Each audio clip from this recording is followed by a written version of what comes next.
begin together. In the name of the Father, and of the Son, and of the Holy Spirit. Amen. Heavenly Father, you are the Good Shepherd, who guides and watches over your flock with love and wisdom. We lift up to you all priests who are transitioning to new parish assignments or are retiring. Grant them peace in the midst of change, courage in the face of the unknown, and a deep trust in your providence. May they carry with them the grace of their past ministries. May they be open to the new ways you will work through them. Fill their hearts with compassion, patience, and joy as they come to know and serve new communities. We also pray for the parishes and people affected by these transitions. Comfort those who feel the sorrow of parting, and prepare the hearts of those who will welcome new leadership. Let these changes be moments of renewal and growth, drawing all closer to you and to one another. Unite us in the bond of your love, and remind us that in every place and season, you are with us, faithful, present, and unchanging, through Christ our Lord. Amen. I'll share with you just a story of one of the transitions I made, and then I'll introduce you to the team. About 15 years ago, 10 years ago, I had established a mission community, and I had served it for about 10 years, 12 years actually, and after 12 years, the bishop called me to another ministry, and it was very hard for me to leave that community because I had basically planted it and nurtured it and grew it. I was the janitor, the secretary, the sacristan. It was, when you start that kind of a community, everyone there I had welcomed, most everyone there I had confessed and married and baptized, and et cetera, et cetera. And so I really felt a very close bond with this community, but I was being called to another ministry. And I remember my last liturgy, my last Mass, and when it came time for communion, and by the way, it was the attendance there, we were going to have a celebration, et cetera, et cetera. And I remember the attendance was like Easter or Palm Sunday. It was huge. For a small little community to have, close to 200 people for an Eastern Catholic, that's a lot. That's like a packed house. And when it came time for communion, the young priest who was going to be there as my replacement was also there. He concelebrated with me. And it struck me that I have to help these people transition. I gave the homily and I did everything and I spoke, but when it came time for the giving of communion, and in the East we generally have one person giving communion, I told him to go out and give communion. And I realized that it was my responsibility as the pastor to help my people transition, to move along, to get beyond it with my blessing. I've often seen priests that hang on too long and how detrimental that can be to a community.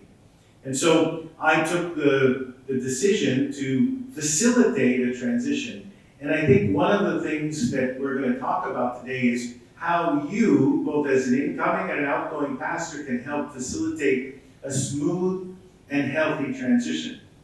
To this end, several departments in the Archdiocese have come together. So of course, because we're at the center of the transitions, the Office of Clergy is here.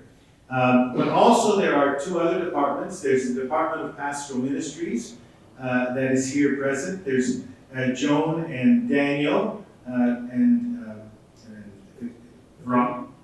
Virginia. So we have a few people from DPM. Then we have a lot of people from HR that will also be here, and we'll meet them throughout the day. But that being said, I want to thank you for accepting this transition. For those that couldn't make it today, we probably have to figure out a better timing. We tried Saturday mornings. We might have to try another day, or we might have to have two. We might have to have a repeat, or at least we'll have a digital version of this that the guys can read along.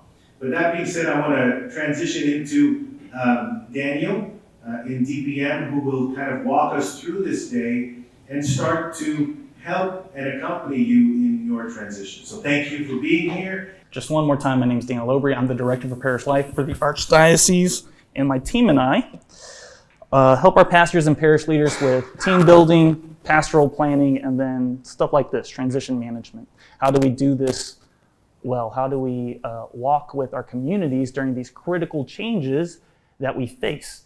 Not just obviously when our pastors are transitioning, but when we have other parish leaders move and or ministries are ending or we're starting something brand new. Like, all those are different moments of transition that we need to be able to navigate well as y'all, as the pastors and the administrators and the priests in the community, but the rest of the parish leaders also need to be able to walk through those moments really well. And so what we're going to cover today, especially this first part, I really want you to look at it as just good general information to take with you for all the transitions that you face as a priest in your ministry and walking with your communities. Okay, we'll start off with how do we pastorally walk with our people. I'll go over a transition management model. I explained a little bit about this at Clergy Day last week. I'm going to give time for other members of my team, our ministry directors, to give practical advice in transitioning in their specific areas of ministry.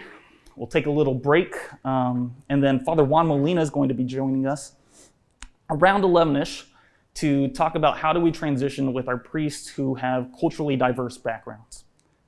Okay, and then after that, we'll really get into the nitty-gritty with HR and administration about how do we administratively make sure we have all of our ducks in a row to transition well.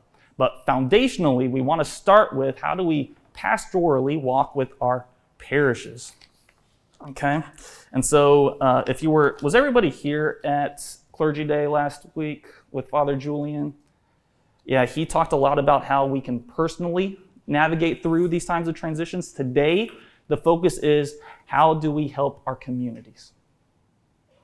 How do we walk with our communities? That's the whole focus of the day. And so some of y'all have gone through this before. We've got a couple of our deans here. Father Jim Katara is not quite retired. He reminded me of that earlier this morning, but almost there, right? A couple more days. Some of y'all are going through this process for the very first time, either as a priest at your first assignment, or in Father Raphael's case, your very first big boy assignment as an administrator or a pastor. And then we have one of our deans, Father Joaquin, who's just here to help walk with the pastors that are going through transitions in his area. All of us, though, are familiar with change in some sort of context, right? It's just part of life. And I would propose that it's not necessarily the change that's the hard part, right? It's the process of changing, the transition that's hard. And so I'm sure there's a range of emotions as well. Some of you might be excited about this change. Some of y'all might be relieved that you're getting a new assignment. Some of y'all might be a little scared, nervous, and that's okay, right? The range of emotions is totally normal to go through. And in the midst of transitions, as with anything, it's really easy to look at this personally. It's really easy to be focused on yourself individually. How am I going to move from where I currently am to my new assignment? But y'all know this particular transition with our priests affects more than just you. It affects the staff that you interacted with beforehand. It affects the parish leaders, the parishioners, the wider community that you were a part of before. Like, these particular transitions affect so many people, which is why it's so important for us to know how to navigate through this time together. And so the question is, how do we navigate this well? Right? It's not as easy as out with the old, in with the new. I wish it were that easy, you know, it's just like screwing on a light bulb and like, bam, the change is there. But it's not, because we're dealing with real people that have real emotions, with real relationships. And because of that, this process is oftentimes a little messy. And for those of y'all that have gone through this before, sometimes it can be a lot messy, right? And so just quick show of hands, how many of y'all actually read the Running Through the Thistles guide that Father John provided? Okay, 2 of y'all. That's good to know. We're going to start with just a quick little poll. If y'all could all scan this QR code, and I'll get it set up on the laptop real fast. It's a 1-question poll. Oh, did everybody scan it? Hold on. Everybody scan that.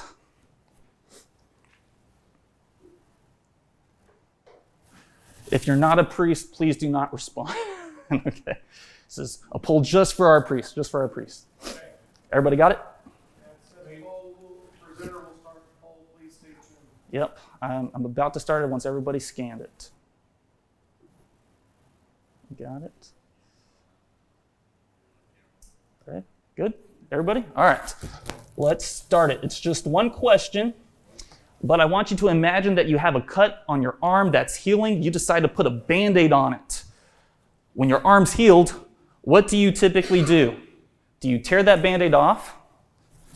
Do you just kind of forget about it and let it do its own thing until it falls off by itself? Or do you slowly peel it back until it comes off? A lot of rippers, okay? Slowly peel off, half and half. A lot of rippers. This is okay, everybody answer truthfully.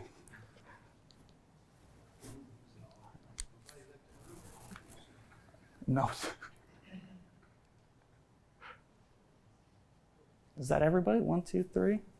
You're not allowed to cheat, okay? There is a right answer here. I'm gonna reveal it in a little bit. Everybody good? Okay. All right, well, the whole point of this that Father John provided for y'all, the Running Through the Thistles, it really emphasizes how during transitions, you can't just run through the thistles to get to the other side of the field. You can't just tear off the Band-Aid and expect to get through the transition unscathed. It's necessary to embrace this time for what it is. You can't just rush through the process. And there's research that shows, and if you read this, it references it. There's research that shows that if you just go through the process and you tear off the Band-Aid and try to get through it as fast as possible, or, right, you ignore it completely. None of y'all chose that. Very happy about that. If you just ignore the process, there's lasting implications, negative implications, not just for you as the priest, as the pastor, but for the rest of the community. Lasting ones. There's lasting ones. Okay? And so that's what today is about. That's what this whole session is about. It's about how do we not just run through the thistles? How do we take our time and embrace this period that God's really called you to? It's called all of our communities to during this particular time. All right? And so what I'm going to do is give an overview of the transition model really fast. In your folder, you have a Navigating Transitions handout. My mother was an elementary school teacher for 30 years, okay? And granted, she was an elementary school teacher, like little kids, kindergarten, pre-K. But the whole concept of using handouts and stuff, I'm pretty sure I get from my mom. Just she loves to teach and to do all that sort of stuff. So this is as a guide for my presentation, okay? There's a box on there that I'm going to invite you to fill out. This will be a fill as you go worksheet that you have, okay? So you can draw out this transition model while I explain it. But contrary to popular belief, we have to start with the end of whatever we are changing from. We can't just jump, tear off the Band-Aid, and go straight to whatever it is our new assignment is. All right? We have to start with the end of the old reality. And in the context of these transitions from the parish, from your parishes and the community side of things, whoever the previous priest was, the previous pastor was, the previous administrator was, right? If we never address and deal with the end of the old reality, then it makes it really difficult for us to move forward with the change that we're being called to. After that, after we deal with the end, we enter into this longer phase. You'll notice that this is the biggest part of the entire model, right? The neutral zone is July 1st, when you get into your new assignment and it's like everybody's trying to figure out what the heck we're doing. Everybody's new at this. Nobody knows what's going on. It's the longest part of the model, and it takes the most work. But once you do that work, which we'll get into in a little bit, at some point, you enter into the new beginning. This is the stage where you just sort of wake up one day thinking, like, we're doing this. There's no going back to my previous assignment. This feels normal now. I actually like this community. Or your people come up to you and it's like they actually like you now. You know, those first couple of months are a little awkward, but then they start smiling and they're giving you hugs at Mass. As I go a little bit deeper into the model, I'm not going to give you a time frame for how long each of these stages lasts, because it's really going to be dependent on you and the amount of work that you put in with your community, how much time you're willing to spend with them. I will say that the more time you spend with them, the faster this process goes. And on your worksheet, it's not on here, but you have an x-axis that shows time and then a y-axis that shows the level of the leadership at the parish. And that's because the higher levels of leadership go through this process faster. You'll notice all the way at the top, there's a portion of there that's already in the new beginning stages. And so you are going to go through this process much faster than your staff, than your parish leaders, your parishioners, and then the rest of the community. And you have to understand that different levels of your community are going to be at different stages in this process, regardless of what time it is, regardless of how much time has passed. You might be 6 months from now, and the majority of your parish will be in this new beginning stage, but you're still going to have people who are still grieving losses from the transition. And we have to recognize that, and we have to understand that. Okay? And so let's dive in to the actual model. The first part of it, like I said, is beginning with the end, right? We have to deal with the end. And in that, the first thing we need to be mindful of are our losses. Can everybody see that? Our losses. Now, this is much more complicated than just we're losing our priests, right? It's more nuanced than that. There's different aspects of it that people deal with. Some of it are attachments. So you've got on your worksheet, there's an L that says loss. You're supposed to fill in loss in that part. And then there's the little space in the box. You fill in these little areas, okay? I'm guiding you through the worksheet. Some of our parishioners are going to be dealing with attachment losses, the relationship losses. And so those that you have, there's a lot of different relationships that you have. The ones with your staff, the ones with your parish leaders, your ministry leaders, the ones with your parishioners, key family members that you grew close to during your ministry and your assignment time. Related to that also are losses in turf or influence. And so for those of your staff or your ministry leaders that were particularly close to you as a priest, they might feel like they had some sort of influence within the community because of the relationship that they had with you. And because you're now leaving, because you're transitioning, they're going to be losing whatever sort of implied or assumed influence that they had within the community. Some of them might be experiencing a loss in meaning. Some of your parishes have gone through multiple transitions in the last 6 years, right? Some of you have parishes where this will be their third, potentially fourth pastor administrator in the last 6-8 years. A ton of transition, right? And you can think that some of your staff and your ministry leaders are thinking, well, what's going to change? What's the point of this? We're just going to have a new pastor in a couple of years, so why should we put in any effort, right?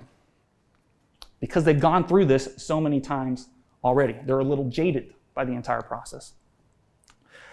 Another big one, though, is this loss of control. A loss of control. Your staff, your parish leaders, your parishioners feeling like, we were just getting used to this priest. We were just getting to know him. We were just starting to figure out how we work well together. And now that's changing. I don't know how we're going to do this going forward. And the truth is that you, especially if you're a pastor or administrator, are going to have a much different leadership style than the guy you are going to be replacing and then the guy who's replacing you at your assignment.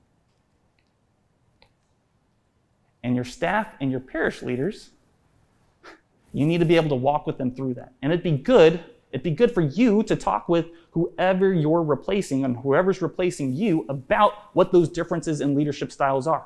Maybe you are very organized and the previous guy wasn't. Maybe you are much more hands-on with your staff and your parishioners and the previous guy was much more of a delegator, let everybody else do the work, right? Maybe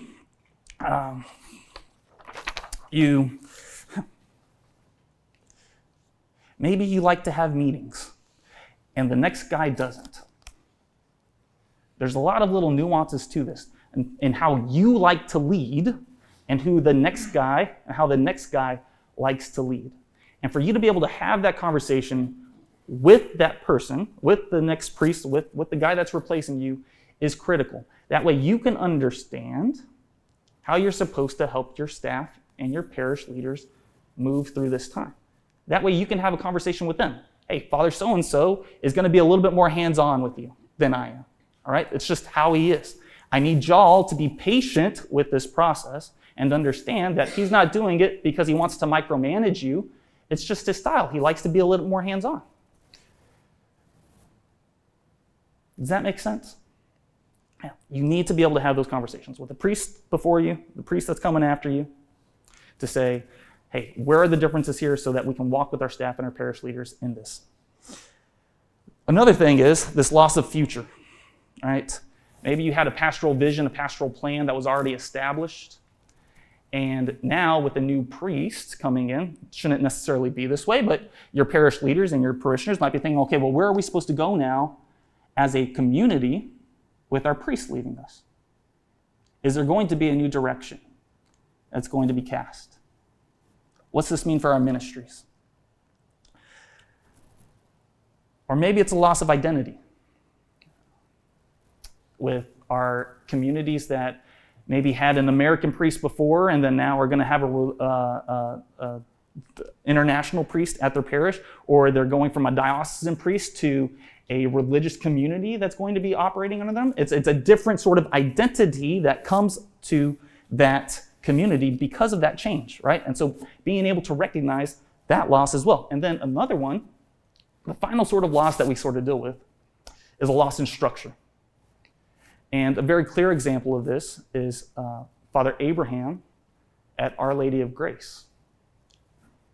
Before, Our Lady of Grace and St. Peter the Apostle were joined together. They were kind of clustered together under a single pastor. And now, structurally, they were always two separate parishes, but now they have two separate pastors. So there's an organizational, structural change that's happening there that they need to adjust and deal with. Right? A different reality because of that. Laura's going to talk, and HR is going to talk later about there might be some organizational changes that need to happen as far as staffing positions go when you get in. Being able to assess and see what changes need to happen once you get in there. Okay, so different organizational structural changes. And so these are just the different types of losses that your community might be going through. Hopefully you're able to sort of pinpoint things even now that you're able to recognize in your community. But I do also want to recognize that a lot of the work that you already do as priests is helping walk people through the process of identifying their losses. Every funeral that you have is helping people do this, to acknowledge the losses that they have. Right? And so we need to be able to apply that to this moment. And the loss that people are experiencing, the loss that it hinges around, is the loss of you as their priest. And what we need to do during this time, this is the space underneath the box, is we need to give space. We need to give space for people to express themselves and what they're feeling, what they're losing. Not judge them for it, but just give them the space to speak and to share and to communicate to you. What does this mean to them? And if we're able to do that, once we're able to identify the loss that we have, we're able to respond to it. And there's typically 4 responses that people have, especially with these transitions. They want to restore what was old. They want to, in some cases, they'll follow their old pastor or their old administrator, right? And I'm sure some of y'all have experienced that before. They have a great relationship with him, and so they just go to his next parish. The other thing they'll do is they'll try to replace their old pastor. And that's not as easy as it sounds, but I'm sure you will hear this phrase within the first day of you being at your new assignment, if you don't hear it before them with your different interactions with them. Oh, well, Father so-and-so used to do things this way, right? Some of y'all have probably heard that throughout your ministry already. Father so-and-so used to do things like this, implying that what? You should be doing things the way that Father so-and-so did them. They want you to operate exactly how Father so-and-so did, right? Or they'll try to redesign what that relationship looks like. And so in these cases, this is where, the community still brings back the old pastor, the old administrator to do key liturgies, to still be involved in the ministries, to do whatever. They're still involved in some sort of part of the community with something, right? And that's not really ideal, especially initially, because what it doesn't allow to happen is for the new guy to fully take reins, to fully take the reins within his community. All right, what we want to do, the goal is to help people get to this point of being able to relinquish. Right? We want them to have a response of relinquishment. It's not the right word grammatically. But relinquishing it. Being able to accept the change for what it is. And not just accepting it, but really entrusting it to the Lord.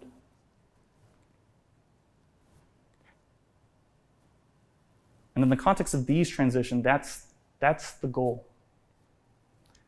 To help our communities understand that this is part of God's plan. That they shouldn't be chasing after the old priest. That they shouldn't be chasing after you once you leave.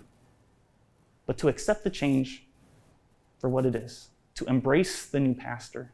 To walk with the new pastor through these moments. And your role in this process is to encourage that trust. Encourage the trust in the Lord. So that finally, and you can't really control what people's responses are going to be. You can only try to listen to them, and encourage the trust. You can't fully control what the response is going to be. But the more that you talk with them, the more that you pray with them, the more that you encourage that trust, the sooner that they'll get to that response. Okay? And then the final part of the stage, they call it celebration in the model, but it's really, we need to be able to mark the end of this transition in a significant way. And you think about this, we do it really naturally in society with birthdays, funerals, graduations, baptisms. All of those are moments in our life that we naturally mark something as ending and the begin of something new. Really practically, for these transitions, you're probably going to have a going away party, right? And I would encourage you to embrace it. A lot of the times, from what I've seen, especially from our really humble pastors that don't like being in the spotlight, that's a very awkward moment for them. They're not comfortable with it. They'd rather not do it. But this moment, again, is not about you alone. It's about your community. And if we don't give our community this marker of this is the end of this relationship, they're going to be stuck trying to figure out these other phases. Right? And so we need to embrace that time. And the key part during this celebration time is for you to be authentic. People can tell when you're BSing your feelings, essentially. Like, oh, it was so great to work with you all these years. I'm going to really miss you once I'm gone. But you're telling it to the staff member that you fought with constantly, right? And was just a constant headache for you. Like, that person's going to know, depending on your relationship with them, that you're not meaning what you're saying. The rest of your community is going to feel that way too. If you're just getting up there and you're saying, oh, this is a dream. It's been a dream to be with y'all. There haven't been any challenges. It's just been perfectly wonderful the entire time that you've been with them, right? That's not the case. We had this really beautiful moment on, I think, Wednesday for Bishop Mike's, we celebrated his birthday. And he was telling us about essentially his call to the vocation and just the time that he's had, almost 60 years or something like that, which is ridiculous. But he was saying, it's been beautiful and it's been a joy, but there have also been a lot of struggles. And I'm not going to lie to you about that. I don't want to hide it. There's been many struggles in his time as a priest. But it's all been joyful as well. Right? That's the sort of authenticity that you need to be able to communicate to your communities during this time. Don't sugarcoat the process. Also be prudent about what you share, right? But don't sugarcoat it. Be real with them. Be authentic. In the same way that they're going to be sharing with you about their losses and what they're feeling, you need to be vulnerable enough with them during this time to also share what you're losing, what you're feeling, and how you're processing through this. It goes both ways. All right, now I'm going to give you a little bit of time to, if y'all could join up with this group over here, I'm going to give you about 5-10 minutes just to discuss these questions on the screen. What losses are your parishes experiencing during this time that you can identify already? What responses do you anticipate from them from what we talked about? And then finally, how are you planning to celebrate and mark the end of this time with your community? Once we're finished dealing well with the end of what's actually changing, we enter into the neutral zone, right? And again, this is a murky time of uncertainty. There's a lot of ambiguity. There's a lack of clarity. Everybody's trying to figure it out. And you can tell when pastors and communities are in this phase because they say things like, oh yeah, I'm still new here. I'm still trying to figure it out. Or yeah, oh, Father's still new here. Just hold on a second. I remember talking to a parish a couple of years ago, and they gave me one of those responses. And I was like, well, hasn't Father been here for like three years already? They still were in this phase after 3 years. And so what we need to be able to do during this time, especially initially, it's going to look a little bit like the ending phase, a little bit initially. The first thing we need to provide are 2 C's, care and concern. It's at the top of your worksheet, care and concern. And so in the same way that you're spending a lot of time listening to your community that you're leaving, when you get into your new community, you also need to spend time listening to them, caring for them, and sharing with them, getting to know them. All right, this is a no-brainer. It's going to be necessary to have these conversations, not just once, not just twice, but potentially multiple times, so that they can fully process everything that's going on, all the losses that they've experienced, and now you're here as the new guy to help fix everything, right? But pray with them, talk with them, and give them a little grace when they frustrate you. Please. Because remember, you're going to be up here with the model in this new beginning stage already, and they're still here, down here, in the either still dealing with the end, or they're in the neutral zone and just starting the neutral zone, and they're still trying to figure it out. And so what you need to do is give them a lot of grace. Give them care, give them concern, give them a lot of grace. What you also need to do, though, is provide them with some clarity. The first P in this process stands for purpose. Why are we doing this? So when people start coming to you with questions, when they start grumbling, when things start to get hard initially with you being in your new assignment, the immediate initial reaction is for people to want to go back to how things were before. Y'all remember that scene in Exodus when the Israelites had just crossed through the Red Sea and they were in the desert for like a day or so, and they were like, oh, we're dying of hunger and thirst. We want to go back to how things were before in Egypt when we had our fill of food. And from that point on, God starts providing the manna and the quail, right? But what also had to happen during that time is that Moses and Aaron had to remind the people, remember that you were in slavery? Remember things weren't that great beforehand? Remember that the Lord freed us from that so that we could be His people? We have to remind people why this change is taking place.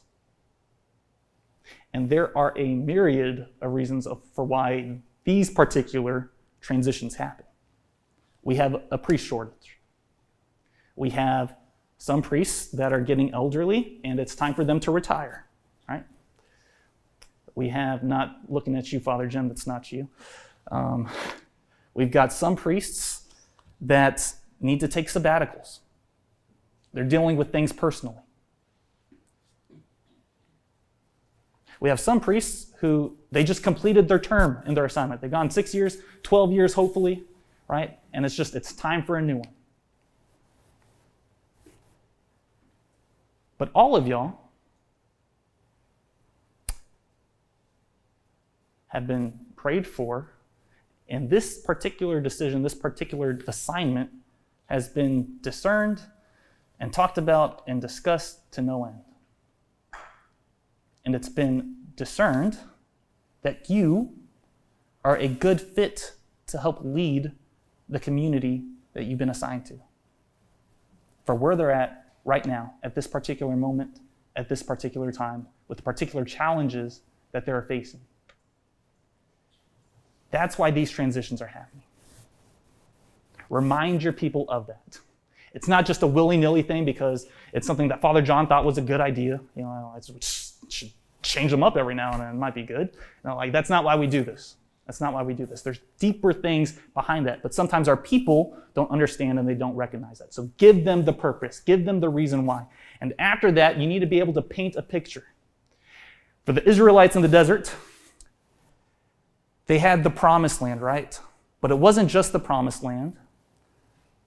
It was a land flowing with milk and honey. Thank you, Father John, for responding. A land flowing with milk and honey. They were given a vision for what they were aiming towards. And the question for you is, the assignment that you're leaving, is there some sort of vision in place already? Do you have a pastoral vision?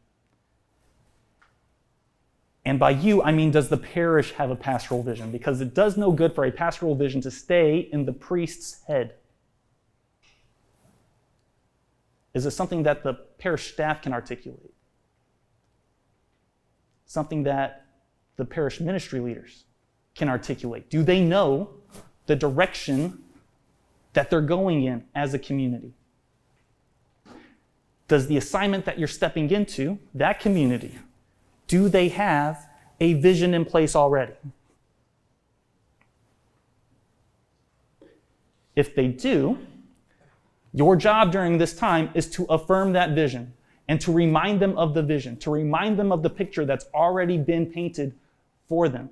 If they don't, which the majority of y'all might not, just based off of my work with pastoral councils, there's going to be a lot of hard work that you need to do in these next 6 to 12 months of listening to your people and walking with them and being able to articulate and craft a pastoral vision.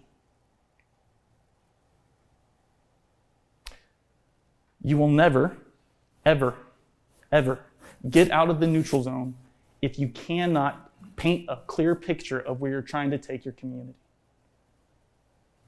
It's impossible. And once you do that, you need to be able to have a plan, right? So there's the pastoral vision, and then there's your pastoral plan, the steps that you're going to take to get there. And for the Israelites, again, they had a very simple plan when they were in the desert. We're going to follow the cloud by day and the pillar of flame by night. It can be that simple for us. The Israelites knew the exact moment that they needed to be. They knew the next step that they needed to take because it was clearly laid out to them, for them by God. We don't need to discern necessarily a 5, 10, 15, 20-year plan for our parish. And I think recent experience with COVID kind of explains why we don't necessarily need to take that approach, right? Because things can change on a dime. What we do need to do, though, is discern what is that next step that the Holy Spirit is calling us to take as a community. Keeping the end goal in mind, keeping our vision in mind, what is that next step that we need to take? And if you've been with us during our pastoral council workshops, we take you through a process of discerning a thematic goal, which is essentially that for the next 3 to 6 months. What is that next step that the Lord's calling us to take as a community? But this is how he walks with us. Step by step, day by day, poco a poco, little by little. What is that next step that he's calling you and your community to take? Right? And once you have that discerned, the last part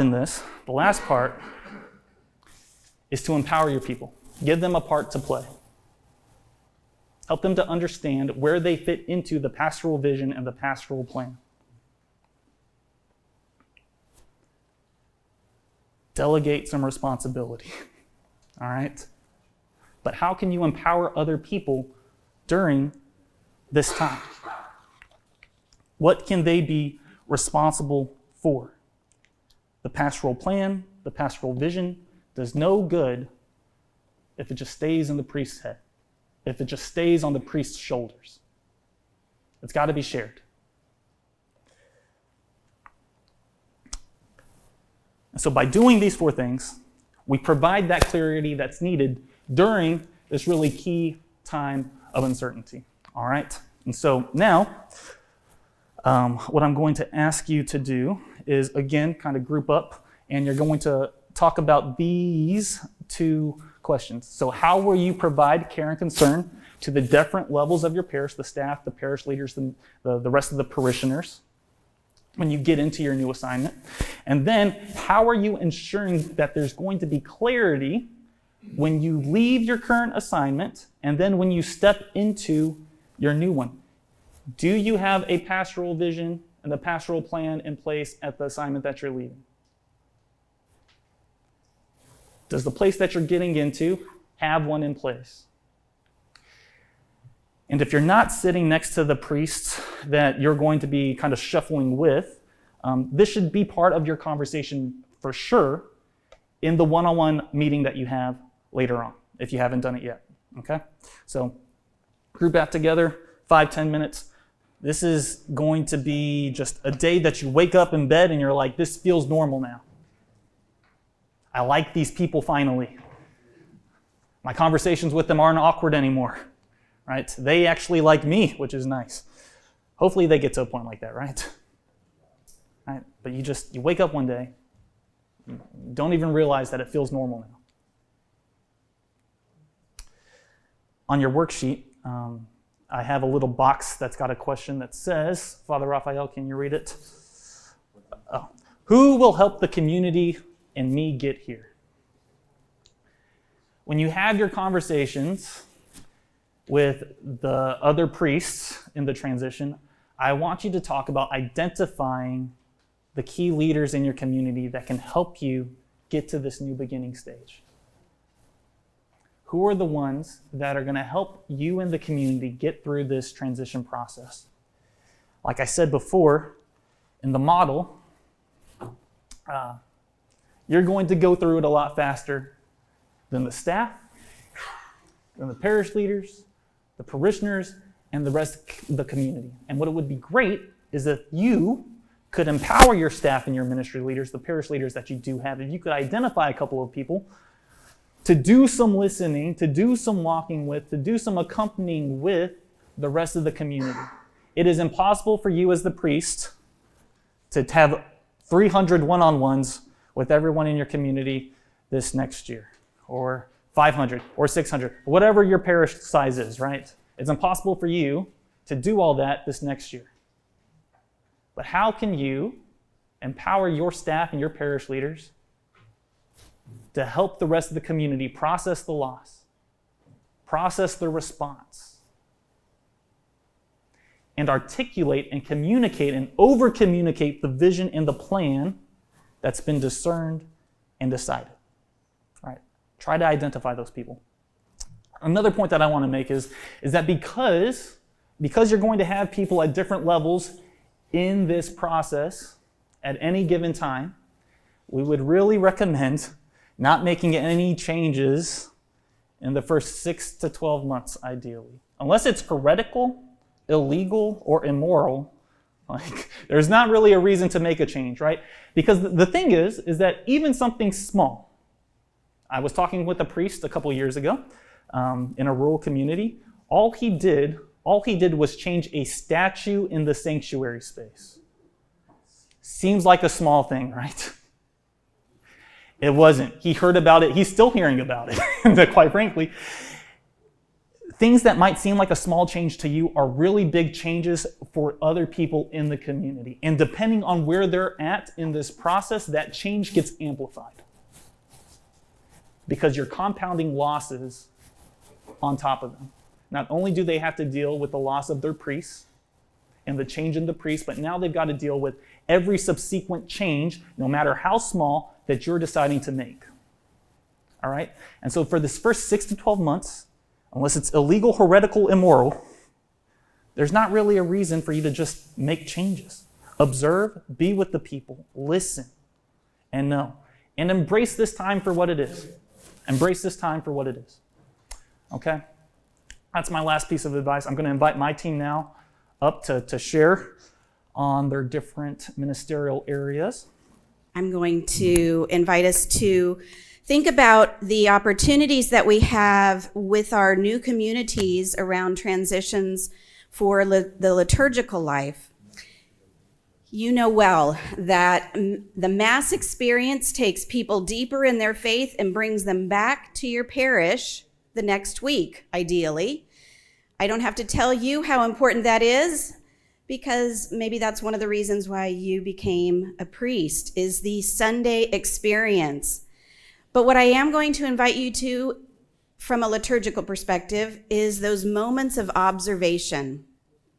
So what might you observe and take note of as you encounter different things? Again, as Daniel just indicated, bringing those things up from observation at an appropriate time. It's a great example, the statue. There's a liturgical example of a change that maybe you would want to think through, and before making such a change, to just pause and take note.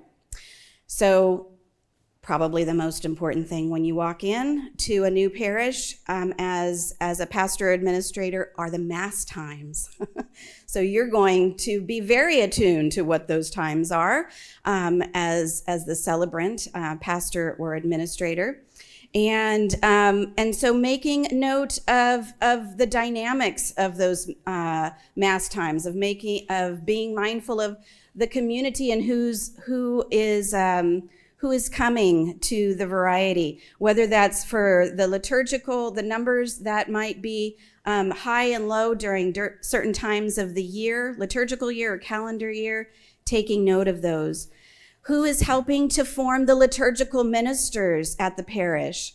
Are you noting that there is leadership? Who are those leaders for the lectors that are proclaiming at Mass? Who are the cantors or the musicians at the variety of Masses that are at your parish? And getting to know them and asking a lot of questions about formation. What does liturgy planning look like at the parish that you are going to? My prayer is that planning for liturgies is as important as the planning for the parish festivals, and that there's even more maybe time spent on the liturgy than a parish festival. Do the parish liturgies invite us sending forth for service? Is it helping to live the gospel and taking a disciple deeper into the faith and helping build the domestic church? So being attentive to what you are seeing that's happening from the liturgy in the lives of your new parish family. And in addition to the Sunday experience of vibrant liturgy, are the organizations or groups, the committees, are they living a life of prayer and inviting for, are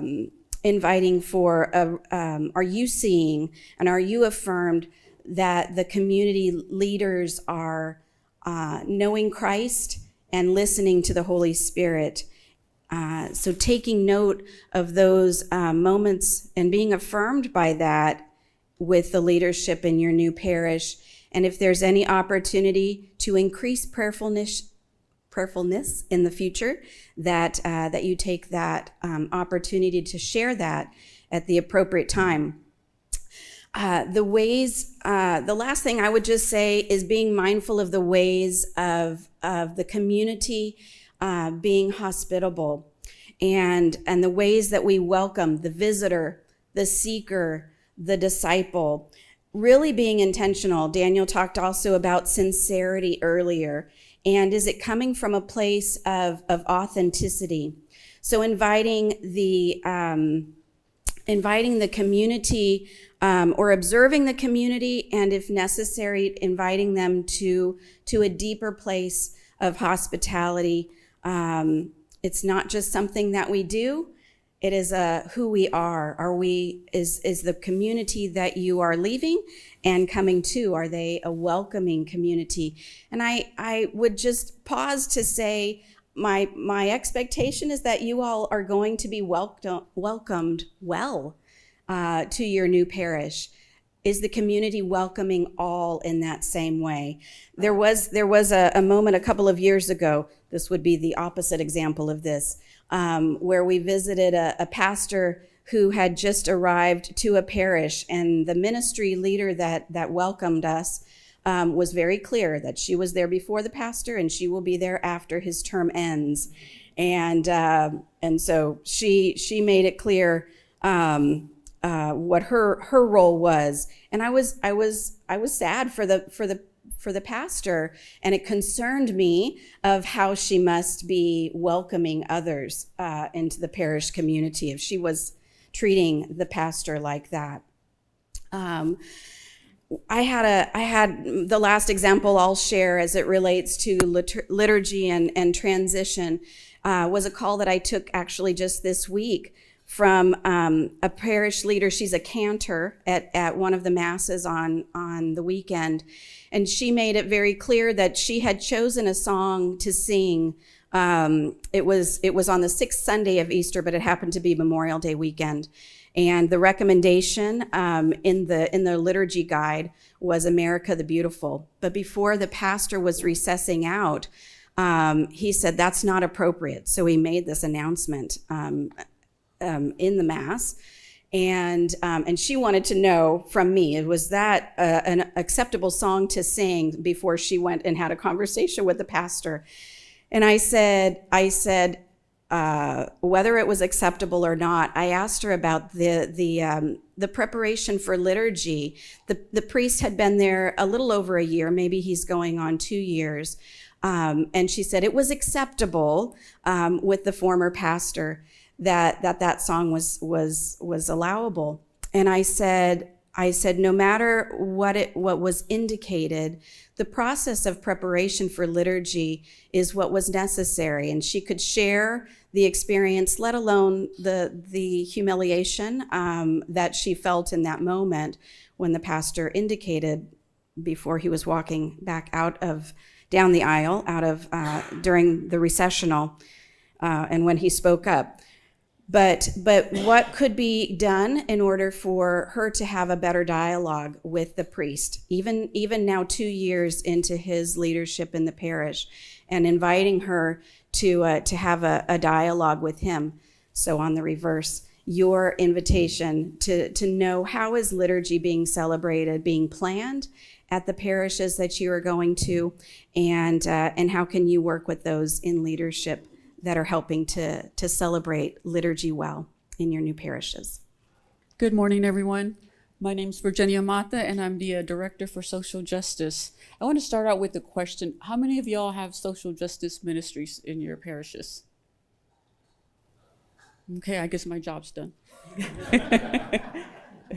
Well, I was listening to Daniel, and I realized like a lot of the stuff he's talking about is what we do in a social justice ministry. The most important thing is that we listen to people, that we listen to their stories so that we get to know our communities. And so this is the perfect avenue to get to know your community, to get to know who are the leaders in your community.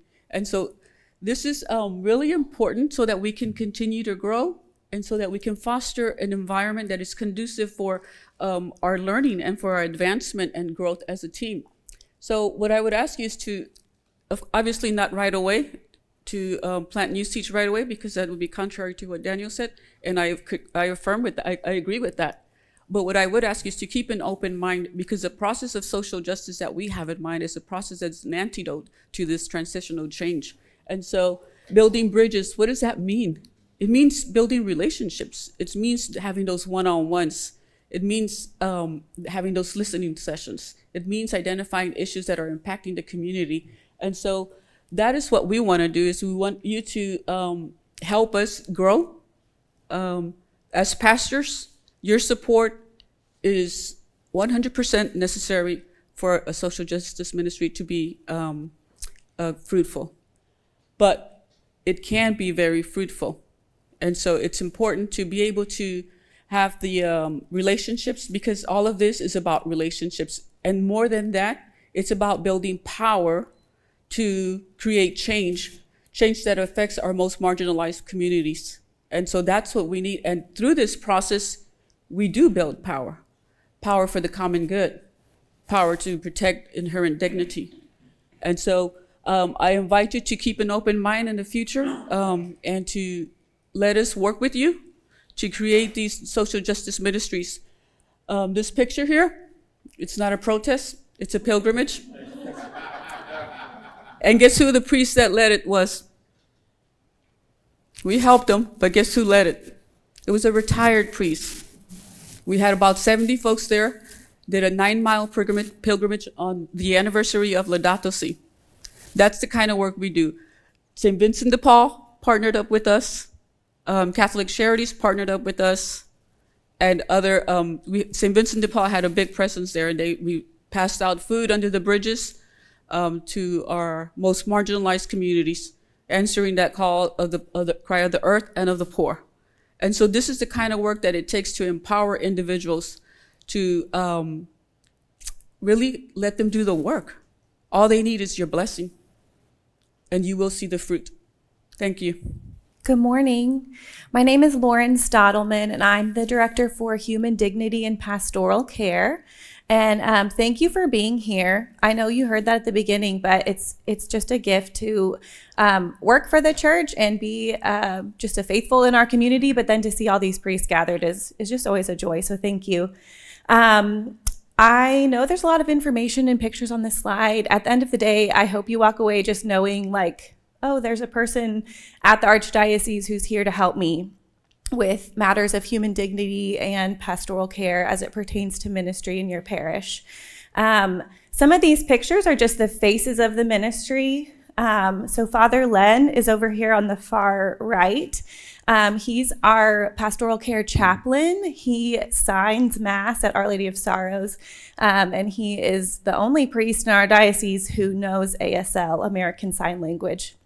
So I oversee deaf ministry with the help of a director. I also oversee criminal justice ministry with the help of a director. You'll see a picture of Bishop Mike in the middle there with some people who are incarcerated. And then you'll see some pictures of Bishop Gary in the hospital. I oversee hospital ministry, and we have 2 emergency chaplains who are on my team who serve all of the emergency calls from our hospitals, homebound, and hospice agencies.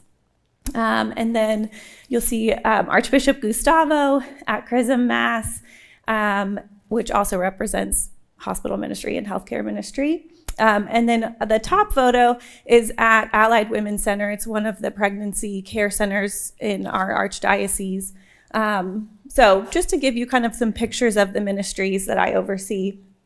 But just for practical purposes, as you come into your new parish and leave your old parish, I hope you'll just keep in mind some intentional supports for the consistent ethic of life. When we talk about human dignity, I know that's such a fundamental part of our faith. And that lives in Respect Life Ministries at our parishes, but it also lives in how you approach care for people from womb to tomb. And so that lives in how you speak about these matters from the pulpit. It lives in many of your ministries. There's a lot of active ministries that aren't called Respect Life Ministry, but I know things like that are happening in our Guadalupanas, in our Knights of Columbus, in our youth ministries. There's a lot of hands on deck, which is great. But we really want to emphasize that consistent ethic of life.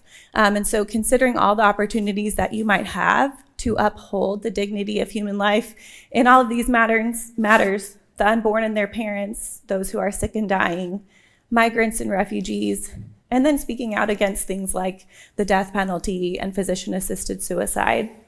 Our faithful need to hear that from you. They hope to hear that from you because that is truth. And they need to know where the church stands and how we address these matters within our faith.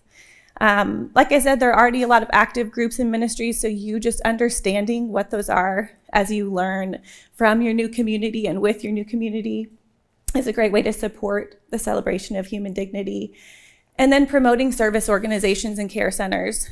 There are a lot of life-affirming pregnancy care centers in our community. There are a lot of beautiful skilled nursing facilities, rehab facilities, and you being aware of what's in your boundaries, but also just what's close by, so that if anybody calls you, anybody walks onto your church property and needs help, it's so beautiful when a priest, pastor, clergy person knows who to turn to for help, because those are the people that are really doing some of the work and they're partners with you in these efforts. Also, being able to share that information with your staff or your ministry leaders goes a long way. You're not the only person who's expected to know where to turn for help. And those staff and ministry leaders often don't know what's even in their own backyard. So you being a voice and a partner in that is extremely powerful. And then pastoral care really pertains to ministry to the sick, criminal justice ministry, and deaf ministry. So again, just being aware of the care facilities, hospitals, jails, or detention centers in your boundaries. We need our priests to go out and be present in those facilities. Those are the marginalized people in our community. Many of them are faithful Catholics who long for the Eucharist. They want to be in the pews with their community. Or they have fallen on some really difficult circumstances and they need the mercy and love of Christ in an even greater way. And so really being attentive to those places that you might have Catholics who are in your boundary under your spiritual care as a pastor or a vicar, that you would be called to go out of your parish to these places and minister. That's really beautiful. And then really being involved in your ministries of care and support. There are a lot of homebound ministries in our archdiocese that it's kind of like the same leader has been operating it for years and years and years, and they need your support and guidance in even just thinking about the holistic care that those souls need. There's some people who are on a prayer list for years. They might be receiving communion regularly, but they haven't had confession in a while. So having kind of a routine time, maybe once a month to go, or have at least one priest from your parish go and visit the sick would be very, very beneficial. And then pertaining to the deaf, just keep in mind we do have a spiritual home for the deaf in our archdiocese. Our Lady of Sorrows, like I said, offers masses in ASL. There's a really beautiful, vibrant deaf community there. So if you encounter families who have a deaf person in their family, need sacraments, or need an interpreter for things, please know there's support here for you. We have a director for deaf ministry who can walk with you through that. I also oversee ministry support for mental health and people with disabilities. And so we do things like make mental health trainings accessible and available for you. Hopefully we'll have more and more opportunities like that for our clergy in particular. But if you have any question or concern about mental health support, starting a mental health ministry, access to counselors, I am here for you. And we also have been doing a lot to build up just accessibility and understanding for ministry to people with disabilities. And so if you're interested in things like a sensory-friendly mass, or understanding what parishes in our archdiocese have faith formation programs that accommodate people with disabilities, we are here to support you there too. So I think that's it for me. Thank you all.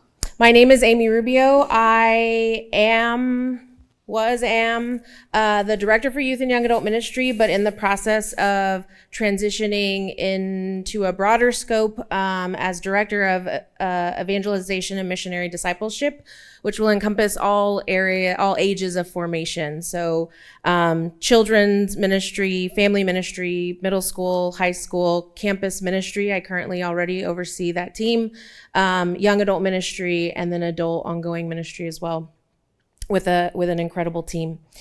As you are well aware, the ministry leaders in your parishes are so impacted by the transition of a pastor. They function in service to the community, in representation of their pastor. And so it is always stressful, exciting, stressful, anxious, anytime there's going to be a transition of clergy. I can tell you right now, I've been blessed to work in this archdiocese for 16 years, going on almost 3 years in this particular role. And in that time have personally walked through 3 pastor transitions and directly gotten to serve alongside with 21 clergy in my time in parish ministry. So I intimately have experienced the exciting journey that is clergy transition.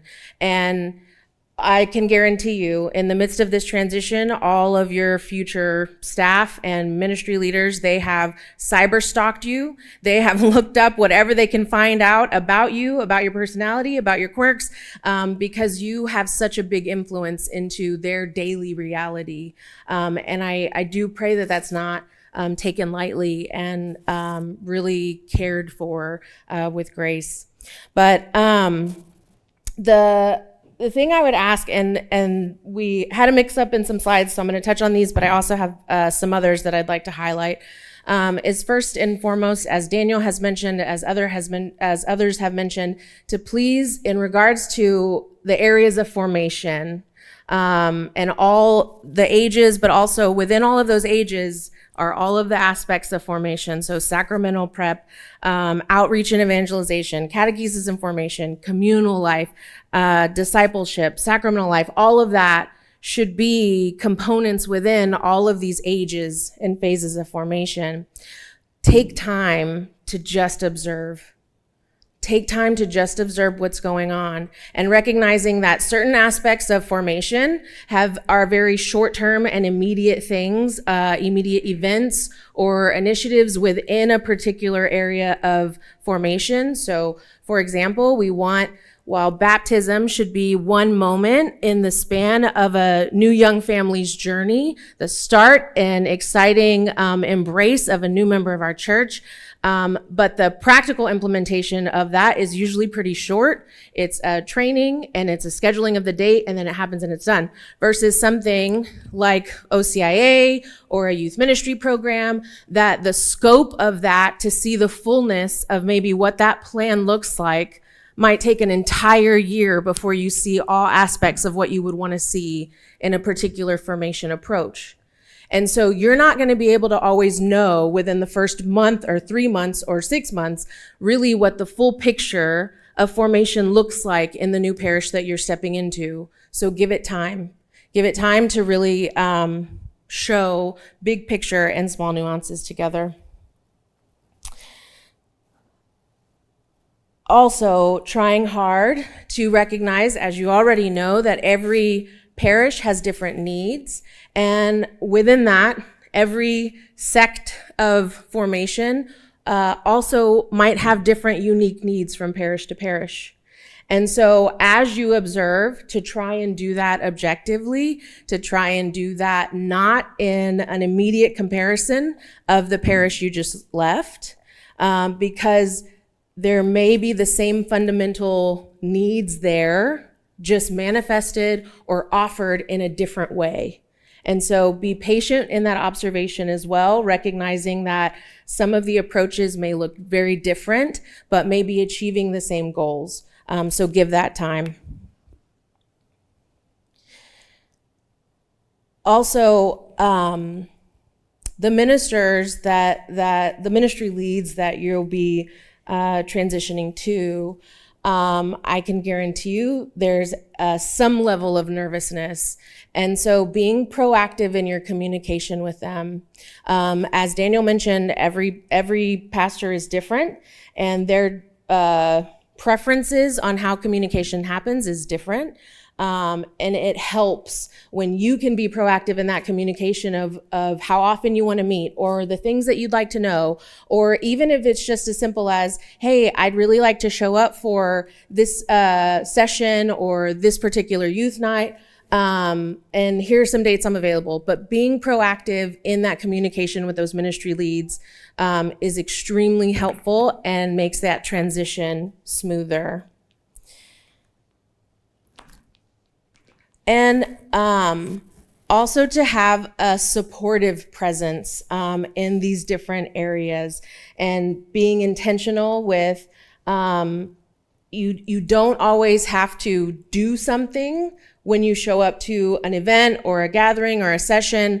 Literally just your presence sometimes is maybe more than what they had before, or different than what they had before. So just being present to all of these different areas of formation and ministry, and getting to know each of these different sects within ministry as a whole.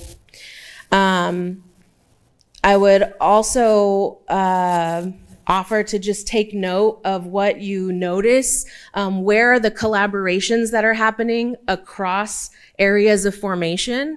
Those are really just good things to pay attention to, so you can offer guidance and direction moving forward on how to expand the things that seem to be going well, bringing up and communicating any things that maybe you're confused about or don't understand why they're approaching it this way or why they're approaching it that way. But really being intentional in building the relationships with those ministry leaders, so together y'all can grow and enhance the quality of the ministry that we're offering. I would also add a quick note specifically around campus ministry, and just paying attention to what, if any of you have college or university campuses that are close to your parishes, and recognizing maybe keeping an eye on what's happening at the diocesan level, at the archdiocesan level, to be intentional in that promotion with the college students that are in your community. Young adult ministry is a unique beast and challenge, but an even smaller niche of that is one of the biggest holes we have if they're not living on a campus is campus ministry, is those young adults that are in that transition from high school to whatever is next. And so just having some intentionality around what's happening in the geographical area of your parish, but then also on the archdiocesan level, to be able to shepherd them well, to shepherd that particular group well. First of all, thank you for making the time to come over, especially on Saturday morning, because as priests, most likely you already have confessions or a quinceañera going on in the afternoon, and then masses and all of those things, or anything else that we priests tend to do on Saturdays and Saturday mornings as well. But I was asked to speak to you about transitions from ministry, from one ministry to another one, from a cultural perspective, and try to see how your ministry changes a little bit. It continues to be pretty much the same in some ways, but being aware of your own culture and the culture or the ministry that you're going to, whether it's a parish or any other setting. In the parish, you will also find some subcultures as well. That being aware of all of that can make you a much more effective minister. So I want to begin with that as well. Does this work? Or, well, there you go. I call it trying to apply some principles for effective ecclesial integration and inclusion in the parish, and an ecclesial transition as well. And so the goal is to come to a better understanding of the difference between cultural assimilation and integration, and to always promote cultural integration in a way that not only values the dignity of everyone, but including yourself, but also it brings out the best of people in the parish. And you want to kind of shun blind assimilation, especially in ministry. Even in the rectory, if you're going to be living with someone else, with another priest in the rectory, we might want to begin by asking, what is culture? I'm not going to give you a definition, but what I can tell you is that ethnic culture is probably the most talked about kind of culture. But in the parish, you're also going to find out that there may be a difference between rural and urban parishes, rural and urban people. Going out to Floresville is not the same as going out to Del Rio. And staying in San Antonio and just moving, a few miles down the road is very different than moving 100 miles. So be aware of that as you move around the parishes. Also, there is obviously a distinction between the older generation's culture and a younger generation's culture. In the parish, you'll see that depending on whether most people are older or younger. I can give you some examples. I'm not going to go into that. After so many years of ministry, you can figure some of those things, or you can think of some of those things as well. There is also the distinction that I call corporate, which is in some parishes, or even with yourself, you may have a much more corporate culture, or you may have a much more individual culture, or even individualistic or individualizing culture. We can give you some examples about that. Whereas in other parishes, especially in rural parishes, the family culture is big. My family has been here for 200 years. My family has been here for 100 years. And sometimes with your attitude, you may say, well, but I'm the priest. Well, what does that mean for the parish? What does that mean for your own ministry? There is also, I think it's important to talk about the religious culture, because we all kind of call ourselves Catholic, but being a Catholic in one parish can look very different than being a Catholic in another parish. And it's not just about theological beliefs, it's also about theological practice, and it's also about ministerial practice. Because in different parishes, you're going to find out that different ministries are more emphasized or appreciated, whatever you want to call it in that sense. But being aware of that can also help you know where you are and how you actually can then move some agenda items along. Or try to say, wait a minute, I'm not ready for this yet. Or the parish is not ready for that yet. Things like that. And of course, there is always this culture as well, an economic culture. When there are differences between a wealthy parish and a relatively poor parish, that's one way of looking at a parish. That shouldn't be the only way of looking at a parish, because we can always look at resource mapping, it's called, and find out what the wealth of the parish is. It could be its traditions, it could be its people.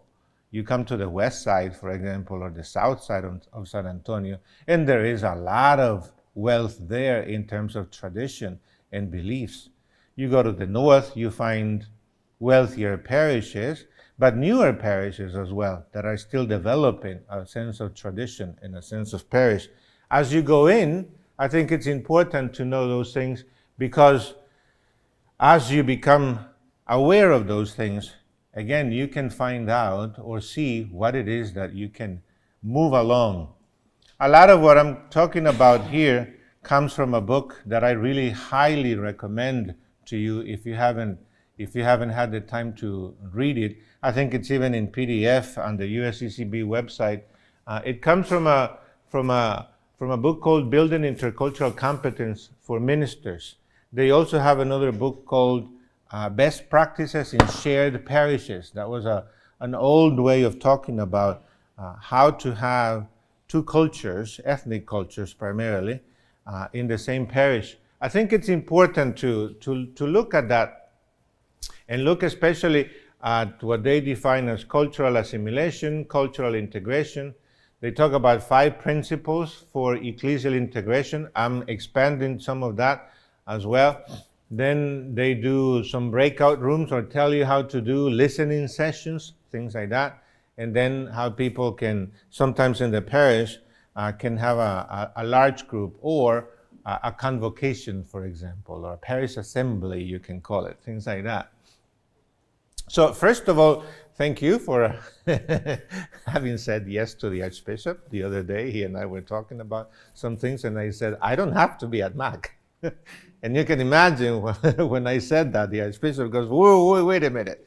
So what I'm trying to say here is that I want to thank you for accepting the challenge to move somewhere else. That is not just a matter of obedience, but also a matter of you coming with your whole heart into a new ministry, leaving something for whatever reason, and we always have those emotions, but also moving into something new that may have challenges, but you can look at them as opportunities. For those of you who are international priests, for example, and San Antonio is blessed to have many international pastoral ministers, not just priests, but also sisters. Some of you are expressing the missionary dimension of our priesthood. And I can tell you, because I've been there as well, life as a missionary priest is not easy, no matter what. And you got to own that.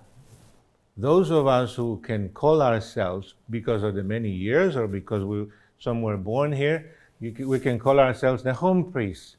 But this also goes for us, because it is not the money, it's not the comfort. At the end of the day, as a priest, whether you're a missionary priest or not, you're giving your life. And therefore that means a lot. Some people may not appreciate that or may not be aware of it, but at the end of the day, you got to tell yourself, what I'm doing here is about my life as well. And hopefully people will appreciate that as well. There are some demands to being a missionary disciple, especially a priest or a consecrated person. You have to have an openness to adapt to the culture of the community and learning to serve collaboratively with the community, especially as a priest. And that goes not only for international priests, that also goes for the more home seasoned priests, because it's not just about I'm the priest, I'm the boss, and we're going to do only what I say. You can leave that out the window in many ways. So I want to give you some models of how you can think that your ministry can go in different settings, and give you a little bit of a historical perspective, how I have seen that, and how other writers also can theorize about this. You can have a model of ministry in a parish where you might have 4 different or 3 different communities in the parish, and you keep them separate. The Spanish community on one side, the Polish community on another side, the African American community, as small as it may be, in another side, and then you got the predominantly white community, and everybody stays to their own. And all you do is you just move in between them or among them. Don't disturb the boat, because we know what community is the more appreciated one, what is the smaller community and therefore is not appreciated. You got to be aware of some of those things. There can be other models as well that one can think of as you look at ministry. For you, in a way, you're going from ministry A to ministry B. You're going from one parish to the other. And you got to make the change, supposedly. Or the parish now has to adapt to you. You see that? When you have 4 different mini parishes in the same parishes, how is this going to work if everybody has to adapt to you? A, B, and C now have to become like A. Or if you're the one who's going to have to be everything for everybody, then you're going to have to be one day African American, the next day Polish American, the next day Anglo American, and the next day Hispanic American. How are you going to handle that? I call it emotional whiplash. In this case, it could be cultural whiplash, because as a boss, sometimes in 1 minute you're going to be maybe talking to a staff person who is sad and has issues in their lives. And then 5 minutes later, you're going to be talking to another staff person from another culture who expresses joy in a very different way, in a dramatic way. And so, earlier on, just a minute ago, you were sad with somebody, and now you got to be happy. I call that emotional whiplash. How are you going to be able to cope with some of those things as well? In the parallel worlds model, everybody stays to their own. Maybe once in a while we come together as a parish, the famous bilingual masses or trilingual masses, for example. If you don't do that well, don't do it. If the parish is not ready for that, don't do it, because most people, especially at the beginning, they hate it. Been there, done that. Do it when it comes naturally. When the parish actually understands why they're doing that. Don't force it because you think it's best, or don't exclude it because you think it's best. Another model can be, like I was telling you, you can move among the different communities, but there will be people also who might move among the different communities. A best example is, for example, a Latin American Afro-Caribbean, who usually will identify as a Hispanic American or a Latin American. But because of their skin color, everybody will consider them Afro-American. And then you see them and they speak Spanish better than you. And there is also that kind of misconception. That, in my mind, in my opinion, is people moving and being flexible, maybe within 2 communities within the larger parish, or maybe within 3 communities within the larger parish. Your job sometimes as a minister is to try to be comfortable in all of them. And of course you're going to have your own flavor. You are Polish American, or you are South San Antonio American. You got your own flavor and you got your own story. But that's only part of the story. Nowadays you're going into a much larger story of the parish and of the rest of the people. And that is important. So I think one of the best cultural models that you can use to talk about your parish and your ministry is how there are connections between the different groups and how those connections include you. There is one, for example, you, in a way, that includes everybody. And that's the best model of it, where you can pick up or you can be comfortable with most people in the parish. Of course, you're never going to have 100%, because there will always be something that you don't understand or you don't like, or you're uncomfortable with a particular cultural group. But for the most part, your call, your ministry involves trying to be as comfortable in the different groups as possible, knowing that you got your own cultural background. You got your own cultural baggage as well, in some ways. Many authors call that intercultural ministry. Being aware that you are New Yorican, for those of you who know that term. But being New Yorican has many advantages. It's got some disadvantages as well. But then now, using your own skills of being a New Yorican, you can understand somebody who is Indian American, or somebody who is Congolese American, who their parents were from Congo, but they are from here. And they might even tell you, I'm from Congo. And then you say, where were you born? I was born in Philadelphia. That's a different kind of culture. Being aware of those things and being aware of where you are is what's going to help you minister to that person and understand their own circumstances. So you could look at this as either assimilation or rather integration. In assimilation, you're just going from one parish to the other, and you'll try to work with what the parish has, or the parish will try to work with you. Or you can try to integrate some things and bring some of your own flavor into the parish as well. Now, this doesn't take a day. It's not instant messaging. It's not just black and white. It takes years and lots of effort to do that. And that's the worst thing. I used to support some bishops a lot. And one of them used to say, the only thing I ask people when they move from parishes is, don't move anything in the altar the first month. And he would explain why. I won't go into that. We can talk about that during the break or something else. But the idea is, take time to get to know the parish.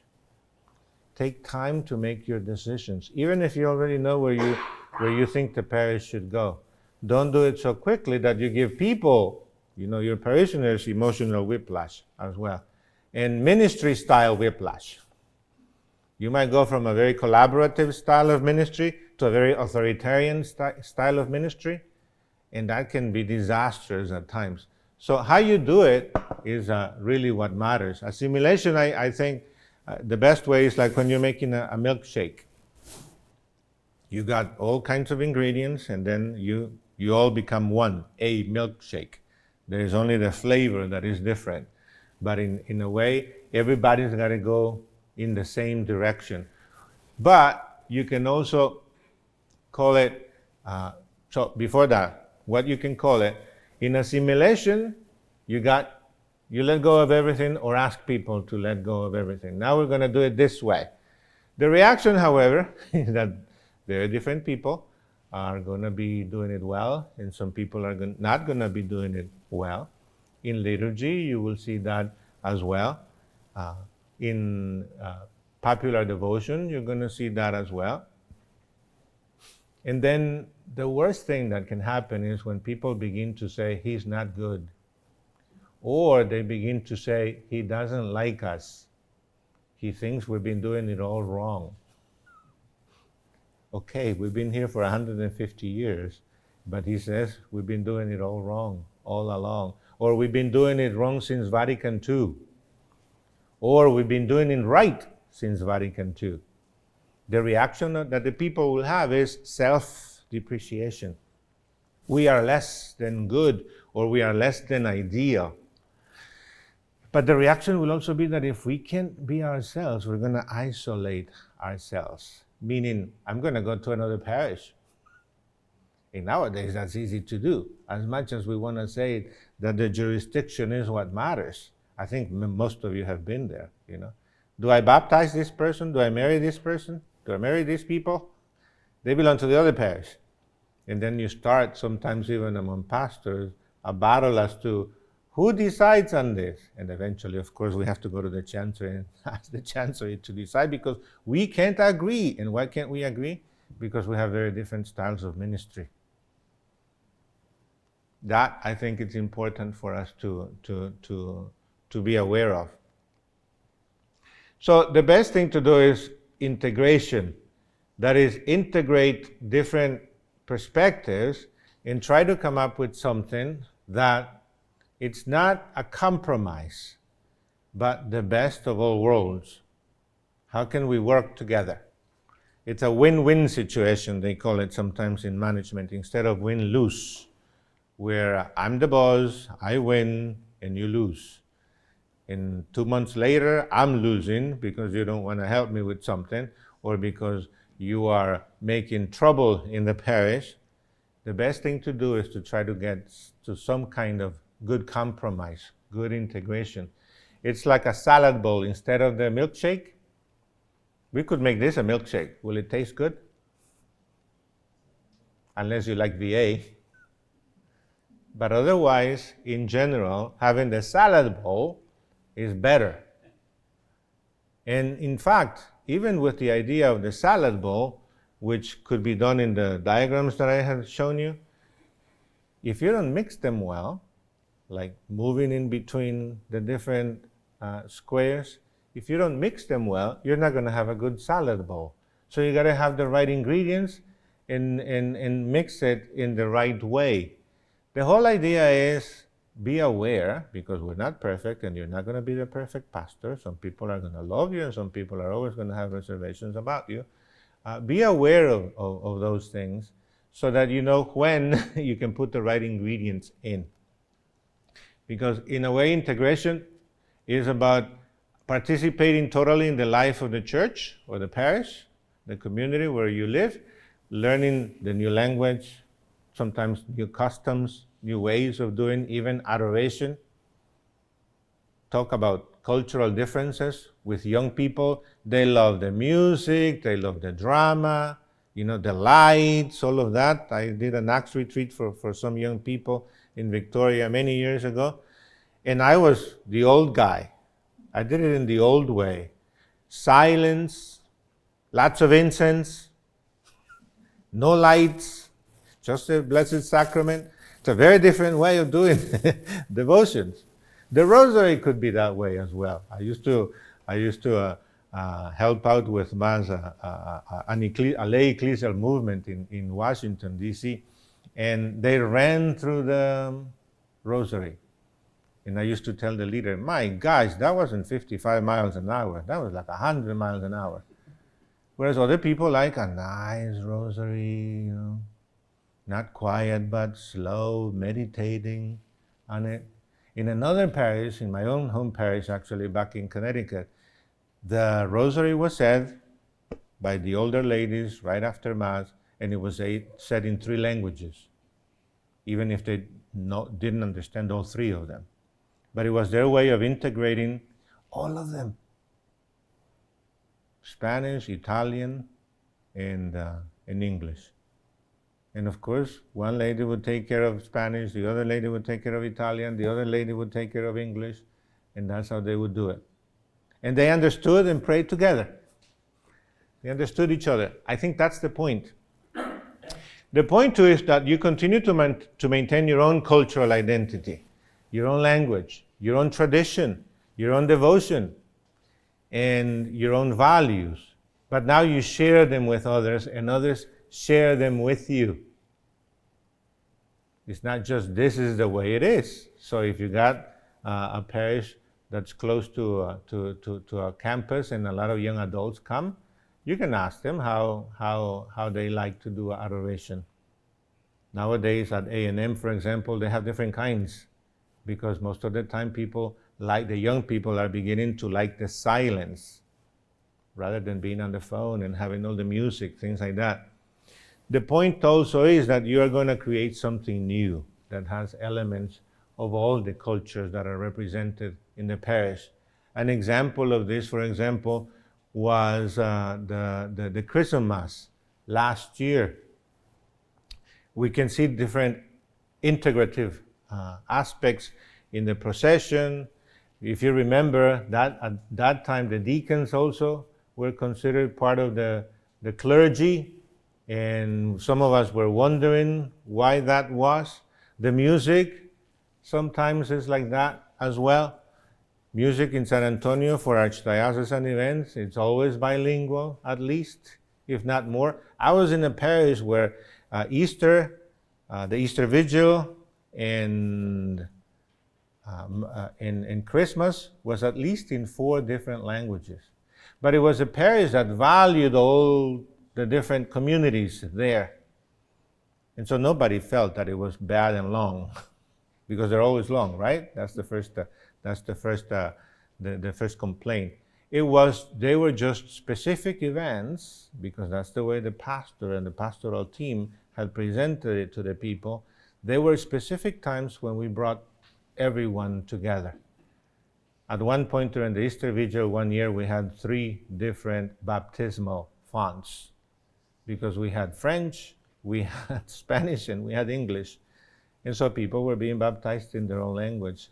One year during Mass, the Christmas Mass, we had Bengali for one of the hymns. In addition to English, Spanish, and French, now we had 4. Some people are not comfortable with that if they're not into the values of the parish itself. So I think that event was actually a good event here in San Antonio, where you could see some integration, even though there was some discomfort. I remember that very well. Overall, one of the simplest suggestions that I have for you, if not advice, is be focused on the Bible in church teaching as you try to do some things. If you talk about being intercultural and not just multicultural, you can use Revelation 7:9, for example. I saw peoples of all kinds adoring the Lord. Or you can use Galatians 3:28. There is no longer Jew or Greek, there is no longer slave or free man, there is no longer male or female, for all of you are one in Christ Jesus. And that's what the church is supposed to express. How we do that will be, in a way, not your challenge, but a good way of working towards that. It's always good to recognize and affirm what is already there in the parish. Some people call it resource mapping. What is already there in the parish that is working well? You don't have to remake everything. They say, if it's not broken, don't fix it. Just wait for it to break, and then you can do something. You have some openness to go beyond your comfort zone. Openness to learn from the community and the collaborators in the community, especially pastoral council, some of the other councils, your pastoral team in the parish, especially the paid team, and those who you might not pay them, but they're there all the time, or they're nice big volunteers, volunteers who give you 20 hours a week, who, if you could, you would rather pay them so you can make sure that they are there. Listen to them. Those are the people that usually know all of the resources that the parish has. Respect and regard the members of the community and their involvement in the ministry of the parish. Again, especially the staff and the volunteers. And also see who is present and involved in the various community activities and ministers.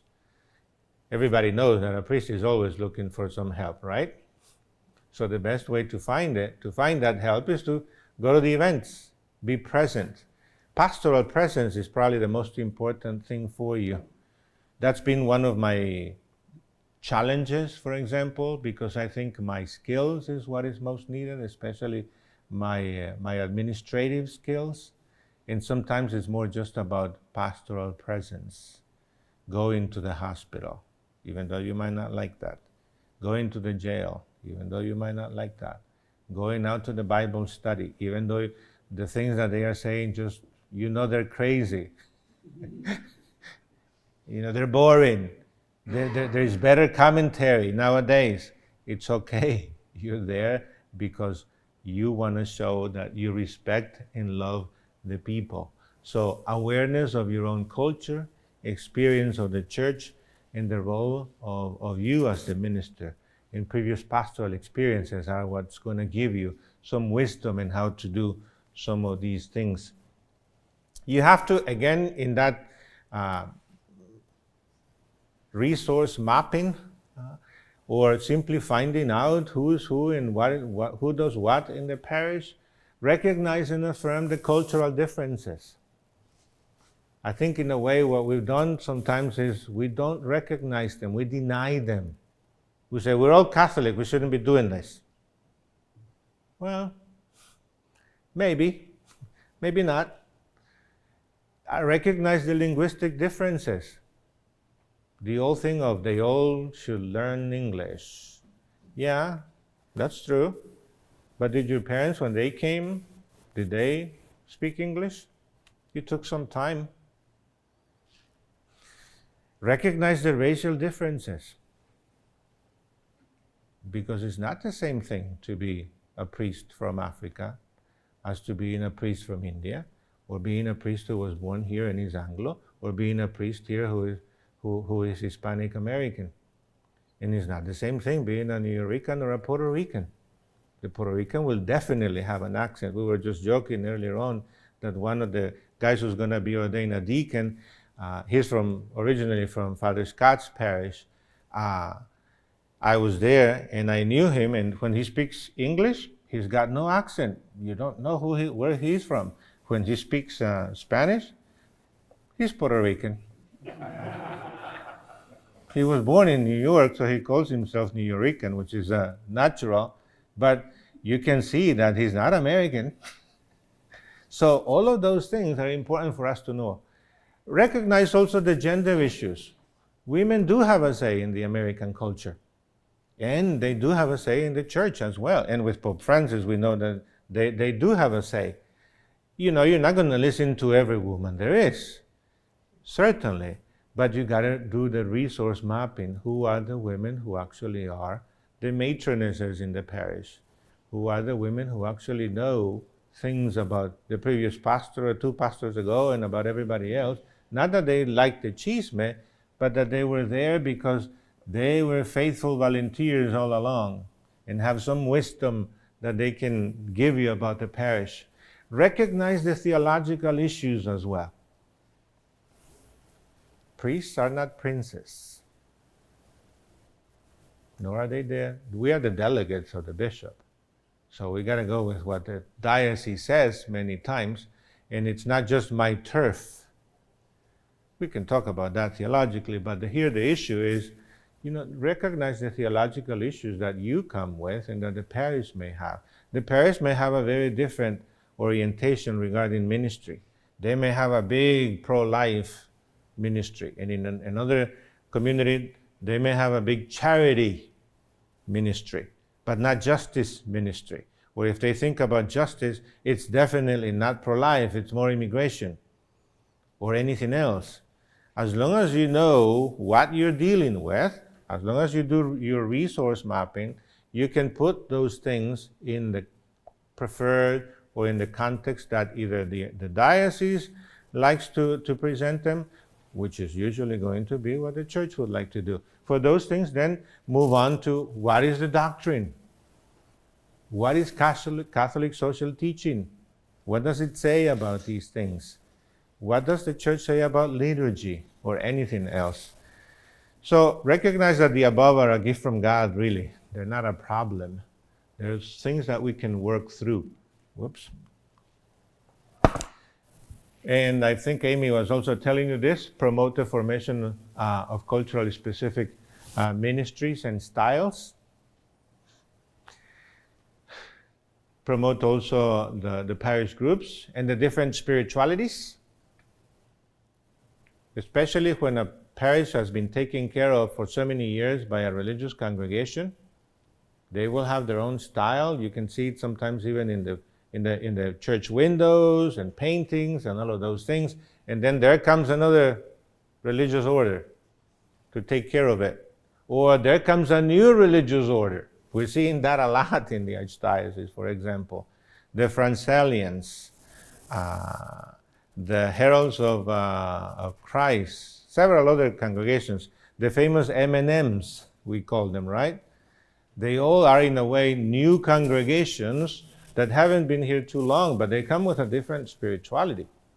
And as you come with a different spirituality, we not only should accept them and affirm them, but they also have, in a way, here's the challenge, the recognition that now you got to explain your spirituality to the parish as well.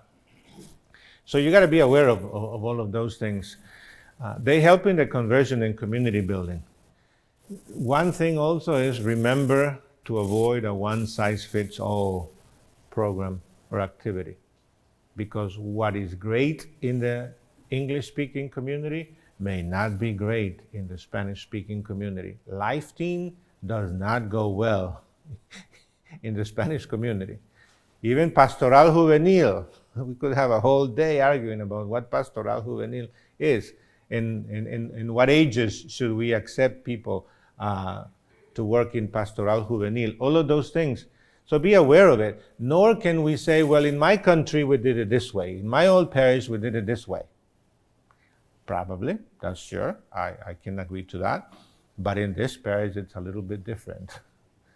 And if you can be aware of that and you can actually work with that, it will be a better thing. So avoid that forced assimilation, not just ethnically, linguistically, and all of those things, but even for the parish. That is, work with the different groups to see how they are actually enhancing the life of the parish. I've seen pastors fight with the Knights of Columbus, tooth and nail, everything. In other parishes, the Knights of Columbus are your greatest ally, especially for the priests. I used to do that in a parish. I knew that I could get there at the end of their meeting, and it was really more just, oh, there comes Father. Okay, let's sit down and talk. Things like that. With other groups, sometimes you can't do that. But again, you got to be one to everybody, or you got to be there for them. Always try to listen and welcome diverse ideas from the parishioners. Include parishioners from the beginning in the development of your plans, your programs, your activities. That is, plan with the people, not for the people. Avoid planning for others. During COVID, that was important for me. Before Father Scott showed up at OLG, and we were moving from closing back to opening. How are we going to do confirmations? How are we going to do first communions? How many groups? All of those things. You could say, we're just going to do it this way. I made a decision.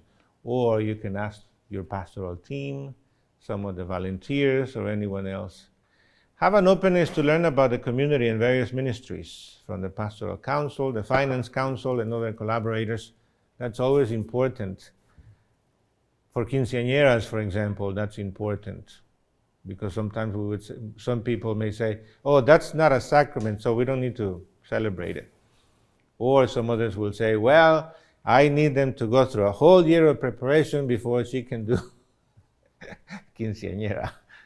So they come to the first two meetings and then they don't show up at all. And they have the quinceañera 6 months later at another parish. Things like that. So you got to avoid some of those things, or try to work with it and learn some things. Avoid judging others when they do not join your programs. I learned this the hard way, because sometimes you think you have the best program and people should come, and you already have in mind who are the ones that should come, and nobody shows up, or just a few people show up, and then you take it personally, or you begin to say they are not good, Well, they are good. They just didn't feel that that was a program for them. Oops. Before that.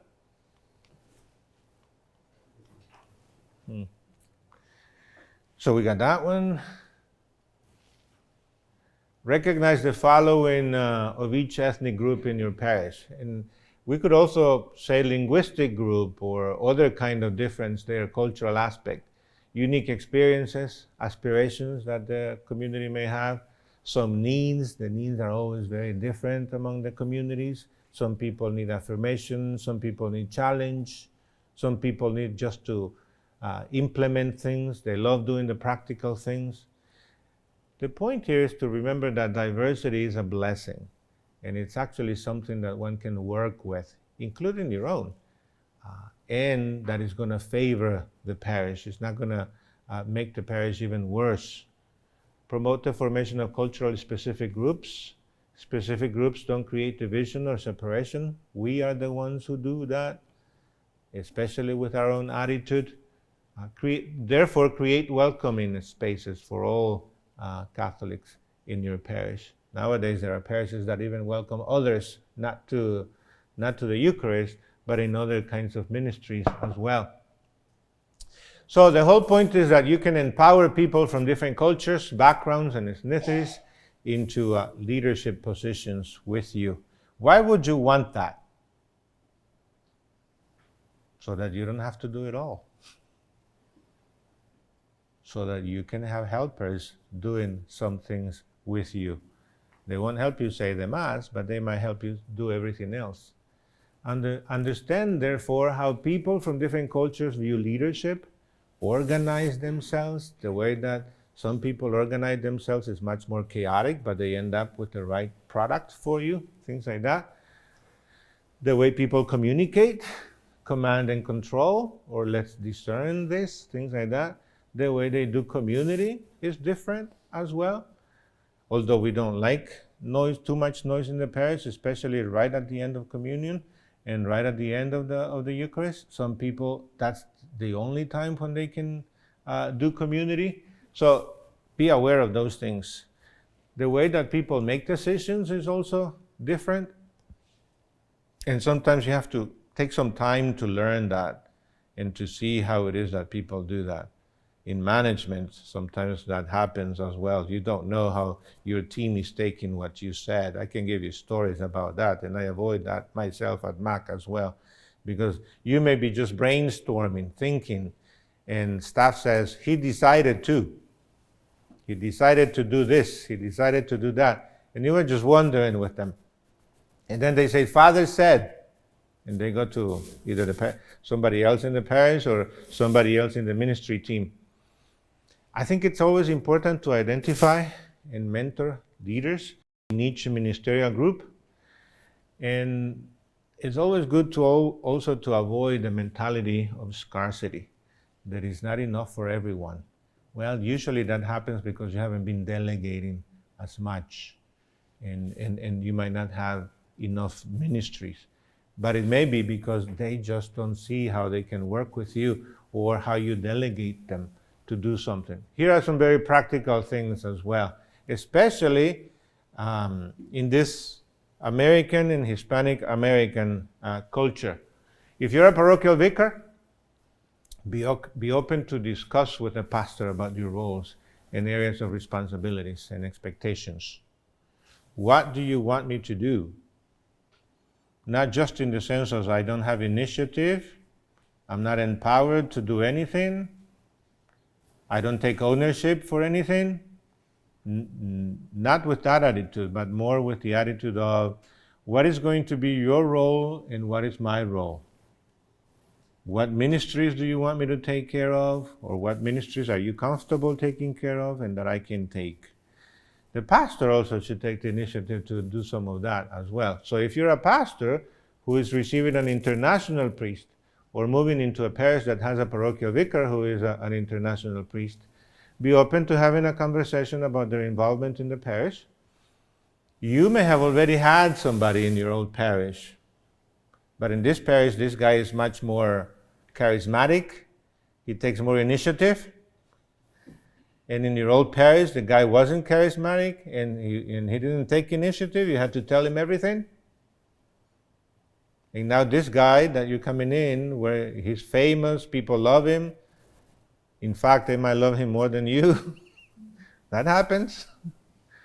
So be open to having a conversation with them about that. Who's going to be the team leader? Remember, you are not the owner of the parish. You're just a team leader, the one that has the most responsibility. But as I have learned, some of you have been ordained older than I have been, but in my 25 years of ministry, of priesthood, I've come to the conclusion that the more power I have, the more responsibility I have, and in the end, the less power I have, because I have to make sure that I get people on board with things so that we can actually get to a good thing. I can make a decision. That's not the issue. I love making decisions. But are they going to be the right decisions for the parish and eventually for your own ministry? Remember also that the bishop has delegated much of his authority to you, but you are not alone. Especially when it comes sometimes to calling the chancery, which we don't want to do.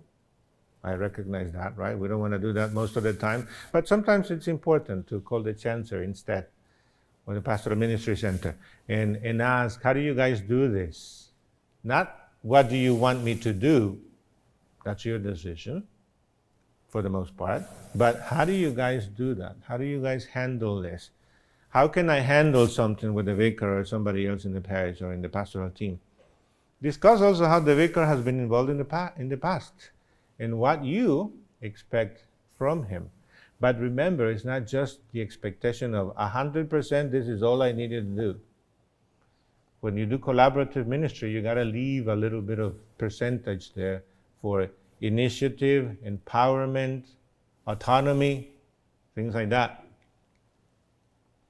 Just because it worked in your old parish, it doesn't mean that it's going to work in your new parish.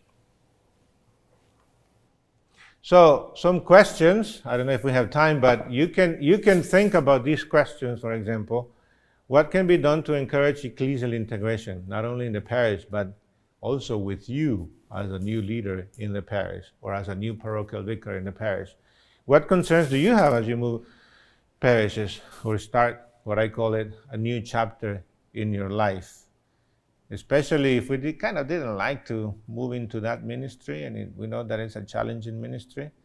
Oh, I've been annoyed at times, frustrated at times. And then eventually, as you begin to get your own work going in your ministry and things are okay, then you kind of change and shift your attitude about your ministry. And then you consider it as there are lots of opportunities here. We can do different kinds of things. I didn't know about that particular community or about that particular ministry. And you can actually become pretty good at it. And the other one is, what is culture to you? You can ask yourself, what is your culture? Just to finish, some resources that I have there. It may be too late. There you go. Again, the book I told you is Building Intercultural Competence for Pastoral Ministries. Father James Giddings has a very nice book that even Mac translated. It's called Living Mission Interculturally, that I think is very helpful, especially if you are community-oriented and you consider your pastoral team to be your most intimate collaborators in the parish. They don't have to be all your friends. That's okay. And there are obviously other resources that you can also use to see a little bit more. There are lots of resources that one can use. But the point really is, be open as you move into a new ministry. Be appreciative of the people that are there. Be appreciative of your other brothers that may already be there, especially if you're welcoming a new person. Same thing, ask them, get to know them. It's always interesting. Some of my best friends have been with people that I have lived in community or in ministry. And sometimes they call me back after years and I say, okay, I'll do it because because it's you. Father Raj is one of those, for example. Pandemic Brothers, and others as well. But I think the point is, we don't need to look at these transitions as just difficult times. They can be, but rather as blessings, new opportunities, new horizons that we can take advantage of and drive into. So while I'm here from the administration department, I do want to make sure that I mention the administration department is made up of several offices, HR being one of them. Our CFO and Director of Administration is Mr. Ruben Hinojosa. Our controller in the business office is Delia Thomas. And then our risk director is Logan Underdown. So for those of you that received a packet, just really quickly, I want to go over the items that are in there for you, okay? So there are 7 slots in there, if you will. We're not going to go over every one of those today. We are going to reach back out to you as a team, as a transition team over the next 100 days and kind of cover what's in there. The first item in there is just going to be an HR scope. There's also this presentation. So if you want to pull that out so you can make notes, that's going to be in there. We've included an employee handbook for you, but we've also included a statement of options and the definition for completing that form. That's for all of our priests. That should be completed annually, and we'll work with the Office for Clergy to make sure that that gets out and we receive that back from you. So that's in there. We've also included the priest benefit guide. Although your benefits are similar to lay employees, there are some differences. So we wanted to make sure that we included a benefit guide for you in there. Now, the other very important item that you'll find in your packet, and it has a red sheet on it for confidentiality purposes, is an active headcount report for your staff of the parish you've now been assigned to. With that information, the team was able to put together their job titles, their salary, their position, how long they've been there. So again, it's an active head count for you of your current staff. It has a red sheet on it because it is confidential information. It's really for your eyes only. We've also, the business office, Mr. Ruben Hinojosa, has put together a revenue sheet that covers revenue over the last 5 years for the parish that you're going into. So that's really good information. Again, it's information we're going to follow up with you over the next 100 days so that you see what you're receiving and you see how we want you to manage and work with that. In addition to that, the management review conducted by the business office is also in there. It's the last management review that was done. So it's not going to be one maybe from the last year or the last 2 years, but it's the last one that's on file. Okay? And then last, in the last pocket there, is an envelope, a folder actually, from risk management. And the risk management department did a great job of pulling together workers' comp information for you, but also construction guidelines, checklists, all of that neat information is in there for you. Okay? So as I said, we're not going to take the time today to go over each one of those. That information pertains to your parish specifically, but we are going to come back around over the next 100 days. Risk, the business office, the HR office, and again with Department of Pastoral Ministries to just walk with you alongside this transition. Okay, so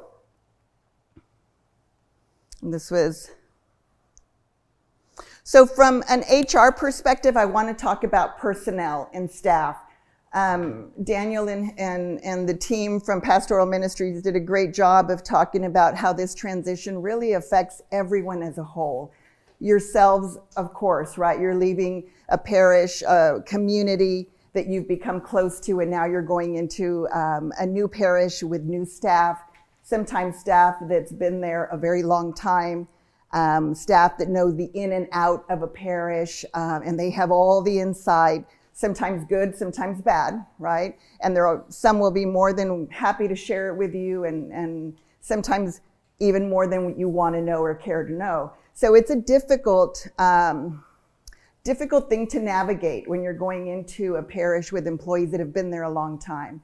So we want to make sure that you gain a good understanding of your personnel. So we ask that you get to know the organizational structure. Who are the employees that you have? What are the roles and responsibilities of everyone? We ask that you hold one-on-one meetings, meaning with your bookkeeper, do a one-on-one meeting, with your admin assistant, with your DRE, a one-on-one meeting to really get to understand who they are, what their roles and responsibilities are at the parish. And that way it gives you really a good sense of your staff and who you have there, and perhaps maybe identify gaps that you have. Maybe you learn that you have too many people on staff. Maybe you don't have enough people. But taking the time in your first 100 days to do that, to really understand who you have on board, is going to be vital for you to be able to move forward with your parish. So once you do all that, then we ask that you set expectations with your new staff. And the lack of setting expectations, I think, is what really hurts some of our parishes and their employees, because a new pastor may come in and make changes with hours or with the days that they're closed. Maybe right now some parishes only work Monday through Thursday and they're closed on Fridays. And a new pastor may come in and change that right away without really taking the time to understand and talk to everyone, and setting those expectations at the beginning. And those are some of the things that we see. And of course, as a pastor, you have every right to do that, right? To change your office hours or the days that you're closed. But we just ask that you, of course, talk to your staff and you set those expectations. Okay, so this is a sample organizational structure. I do also want to say we have held a Zoom call with the bookkeepers that are going to be receiving a new pastor. We did that this past week, and we kind of shared this information with them as well to make sure that they prepped an organizational chart for you, so that when you come in, you kind of understand the hierarchy of your parish. And so we've also sent them a template so that they can begin the process of doing an organizational structure for yourselves. So as I mentioned earlier about having your one-on-one meetings, we've also asked the bookkeepers to pull together job descriptions. So not just the organizational chart with their job titles, but that job description as well, to make sure that they have those available for you. Because when you meet and you hold those one-on-one meetings that are so critical in the first 100 days, you're able to sit with that employee, review their job descriptions. You may even ask them to jot down what it is that they actually do. And that's a really interesting exercise that we do with some of our locations. And we learn that individuals are doing much more or other things outside of what's on that job description. And we learn that sometimes you might have 2 or 3 people doing the same thing. You have their job description, but then they have a whole host of other things that they do. And then you learn that maybe the admin and the receptionist are doing the same things as well. So you kind of see a duplication of efforts. So that's why this exercise is really important, so that you can not just see the job description, but what are they actually doing on a daily basis, maybe a weekly basis, monthly, or what have you. It's important for you to see this.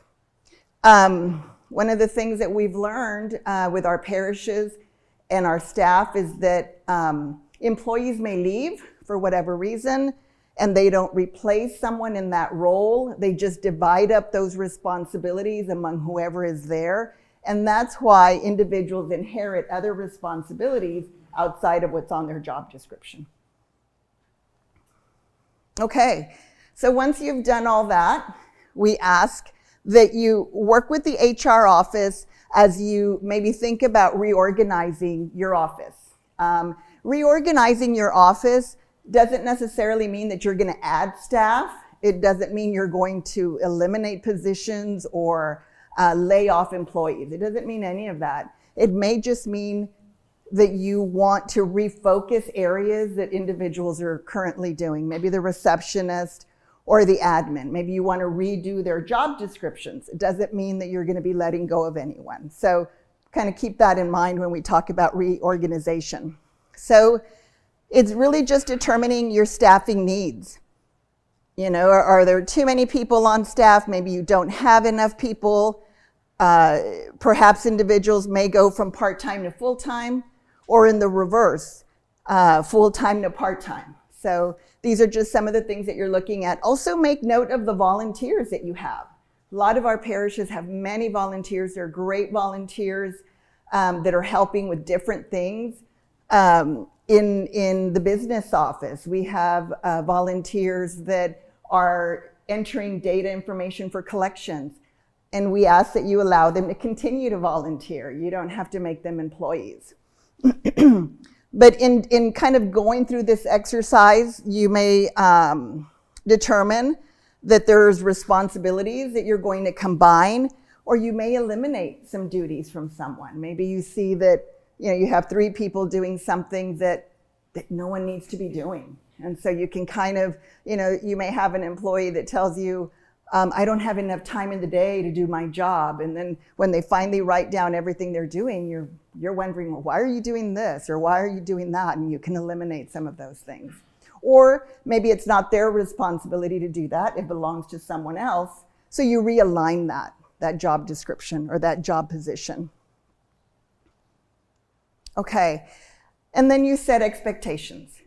So again, this is really important to do. When you've reviewed their job description, their list of responsibilities, the things they're doing, and then you determine or you realign what everyone's going to be doing, work with the HR office to redo those job descriptions. It's important that those individuals get an updated job description, that they sign them, that they understand what they're expected to do, and it's something that you can hold them accountable to. You may change the hours of operation. Make sure that that is communicated, that you are having, if possible, regular staff meetings, maybe on a monthly basis, maybe every other month, but that you're having these staff meetings and you're communicating the changes with the employees and giving them the opportunity to be heard as well. And then, of course, make sure you set that reporting structure so that they know who they report to. You may realign and determine that everyone is going to report to the business manager, or maybe if it's a smaller parish, they may report to you in the interim until you get a good grasp of everything that's going on, and that could take a year. And then after that, you may decide you're going to change who individuals are reporting to once you identify maybe leaders within your parish. Okay, so that was all. This is just our phone number, and of course, the best way to get a hold of us is going to be hr@archsa.org. I did add a slide which includes all of our contact information there. So really the best thing that I want to say to you is just know that over the next 100 days, the team is going to be out there visiting with you for those of you who have become new administrators or a new pastor. And we're going to go through all of this exercise with you. So we look forward to that. The one thing I do want to say about the management review that's there, honestly, depending on the date of the management review, it could be that any items that were identified perhaps have not been cared for. Don't let that scare you. We're going to be working with the business office as well to go back and look at those perhaps deficiencies that were noted, see where we are, and see how we can help you move forward with that. So I know some of these management reviews are dated 2020. I think there was one in there from 2015. So that's a long time ago, right? So don't concern yourself with that. Just know that we're gonna follow back up, and we're gonna make sure that we can care for those things.